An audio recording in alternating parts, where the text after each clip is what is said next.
All right, so I just tried to reseat the toilet and I did not get that. It's tough to explain.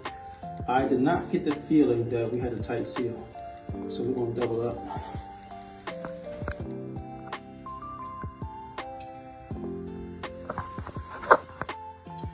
I can understand for some this might look ridiculous. We got two wax rings here. This floor flange is slightly below the floor. Previously, they did something weird as well.